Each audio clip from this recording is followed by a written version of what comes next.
Hi, I'm Tiffany. I never thought I'd be responsible for 10 kids before I even finished college. But that's exactly what happened when my mom married Dale last year. The wedding was lovely. Mom in her cream dress, Dale in his navy suit, and me pretending that I was thrilled about becoming the unofficial nanny to his army of children.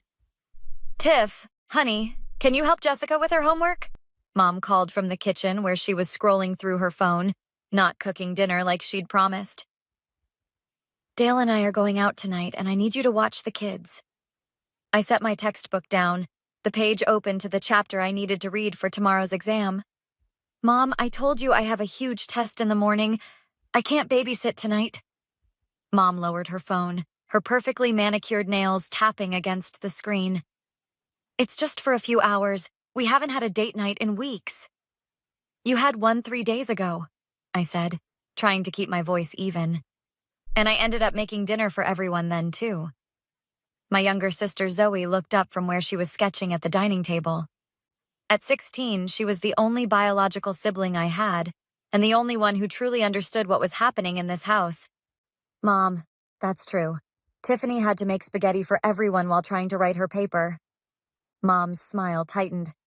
Well, that's what family does, Zoe. We help each other out. Dale walked in, car keys jingling in his hand. Ready to go, Vanessa? He barely glanced at me. Thanks for holding down the fort, Tiffany. I didn't agree to... We won't be late, Dale interrupted. The movie ends at 9, then we might grab dessert. What about dinner for the kids? I asked, gesturing to the empty stove. You promised you'd make something before you left. Mom waved dismissively. There's plenty of food in the fridge. You're so good at whipping things up, Tiff. Before I could protest further, 7-year-old twins Ellie and Emma ran in, tugging at my shirt. Tiffany, Tyler says he won't share the iPad, Ellie whined. And we're hungry, Emma added. Mom was already slipping on her coat. See? They love your cooking anyway, much better than mine.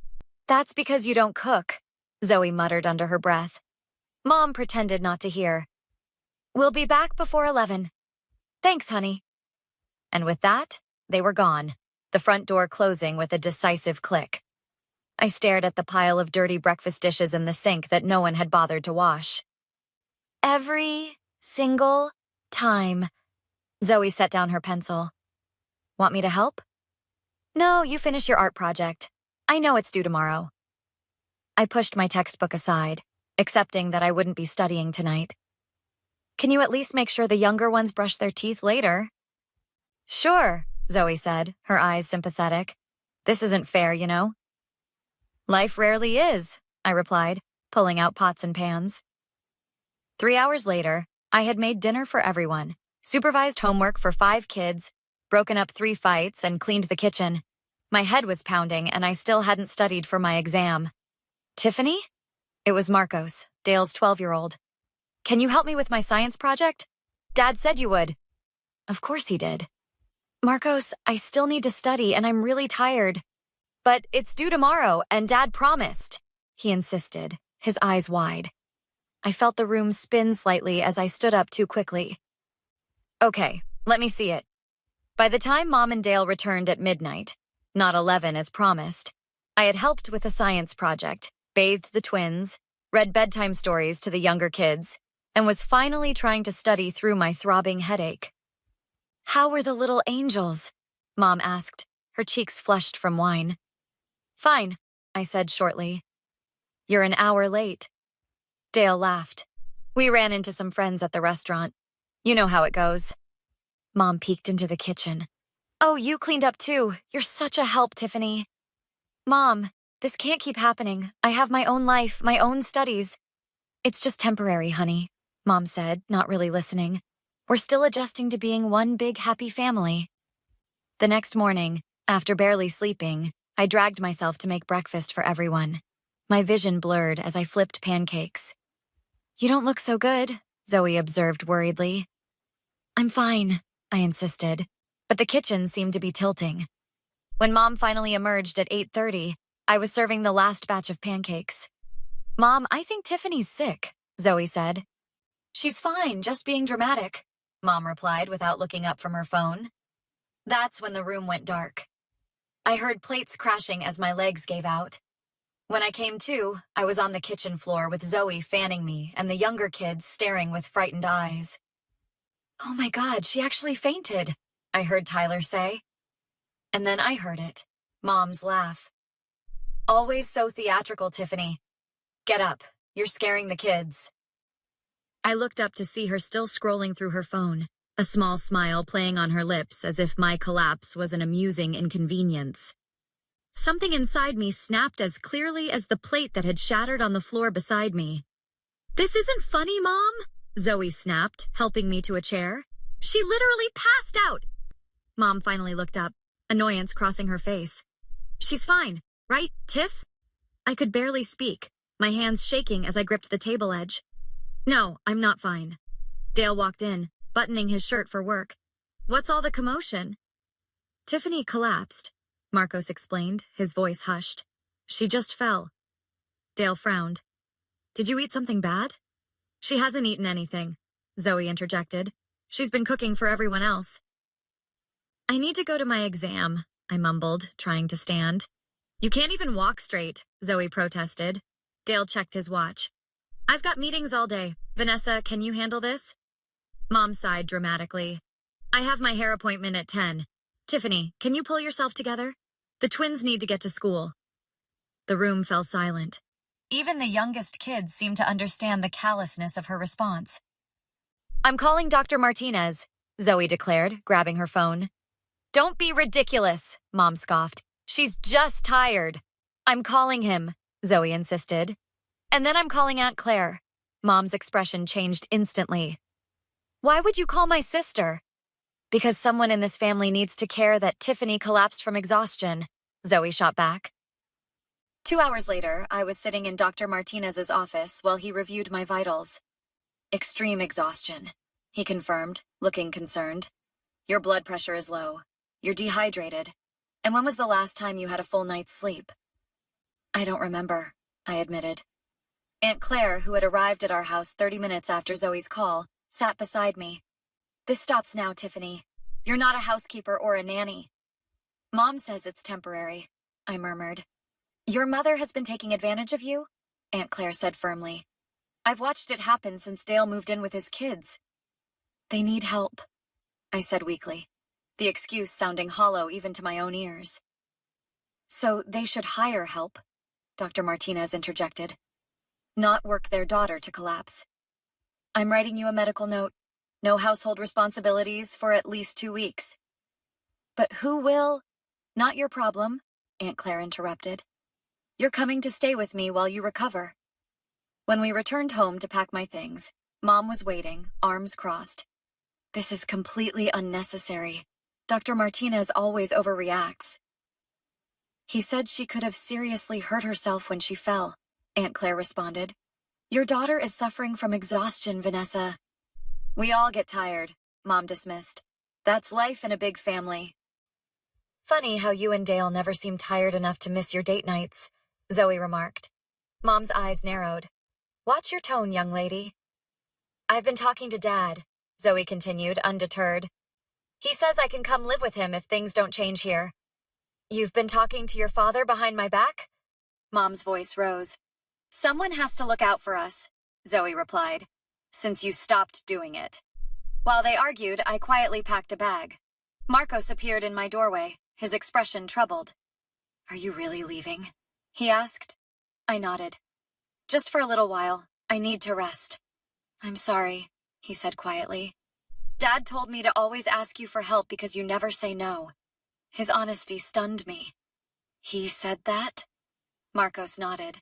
"He says you're the responsible one, so we should go to you instead of bothering him and Vanessa." The 12-year-old's candid admission was like a bucket of cold water. They weren't just taking advantage of me. They were deliberately directing the children to do so. "It's not your fault," I told him. "But things are going to change around here." When I came downstairs with my bag, Dale had returned home, his face thunderous. "You can't just walk out on your family responsibilities," he said. "According to my doctor, that's exactly what I need to do," I replied, handing him the medical note. "I'm sure you and Mom will figure something out." "We have jobs, Tiffany." Mom protested. We can't just drop everything to watch the kids. Funny, I said. That's exactly what you've expected me to do with my education. After a week at Aunt Claire's, the difference in my physical and mental health was stark. I'd made up my missed exam, caught up on sleep, and formulated a plan with Claire's help. You need to set clear boundaries, she advised over coffee one morning. Vanessa has always been like this, expecting others to pick up her slack. She wasn't this bad before Dale, I said. She at least made dinner sometimes. Your mother adapts to whoever she's with, Claire explained. Right now, she's playing happy trophy wife to a man who doesn't want to parent his own children. I checked my phone to find 15 missed calls from Mom and a series of increasingly desperate texts. The latest read, "We need you home now. The house is a disaster and the twins won't listen to anyone but you." They're falling apart without you, Claire observed. That should tell you something. That I've been enabling them, I admitted. I just never wanted the kids to suffer. The children aren't your responsibility, Tiff. They're Dale's. When I finally returned home for a family meeting I'd requested, the house was in disarray. Dishes were piled in the sink, laundry overflowed from baskets, and the younger kids looked like they hadn't had proper baths in days.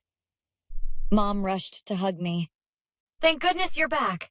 Everything has been chaos. I stepped away from her embrace. I'm not back, Mom. I'm here for the meeting I asked for.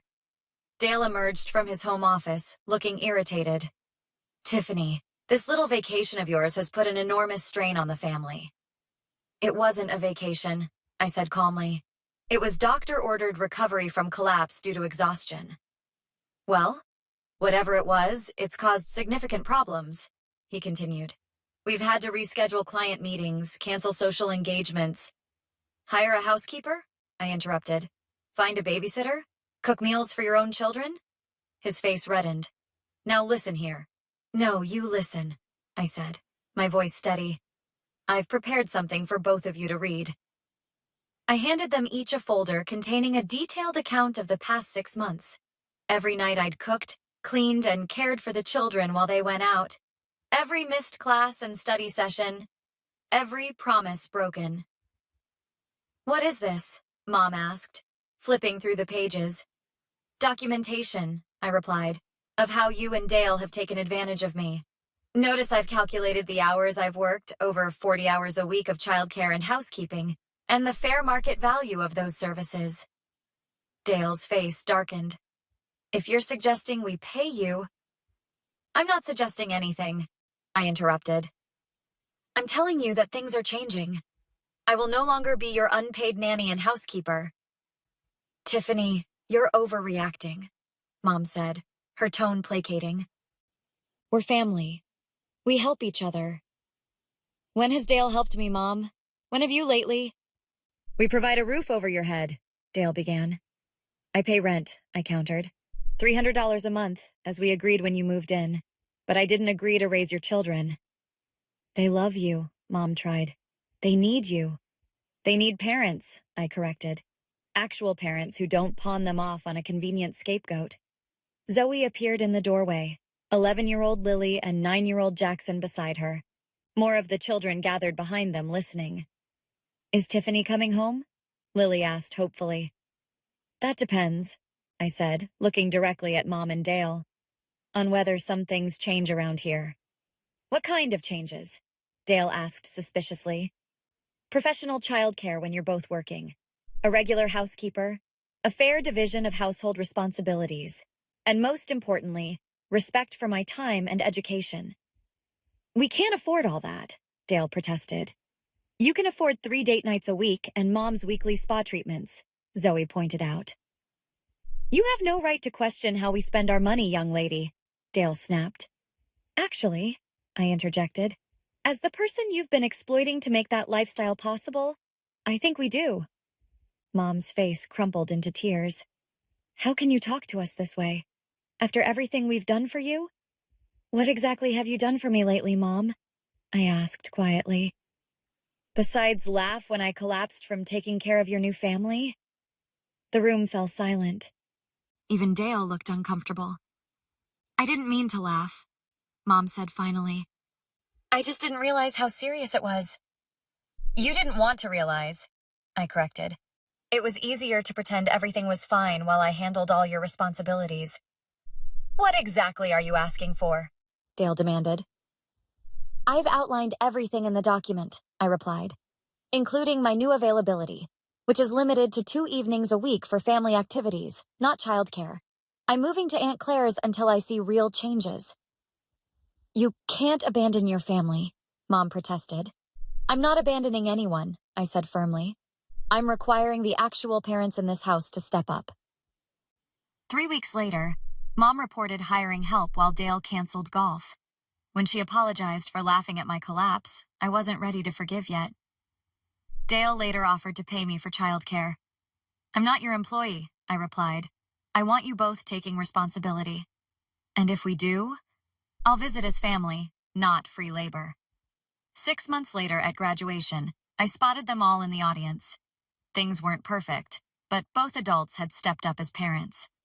As I moved my tassel, Mom's tearful smile showed she finally saw me. Later, Lily asked if I'd attend her recital. As your sister, not your babysitter, I promised. Mom nodded, understanding the distinction that mattered to us all. Sometimes, standing up for yourself is the only way to truly be there for the people you love.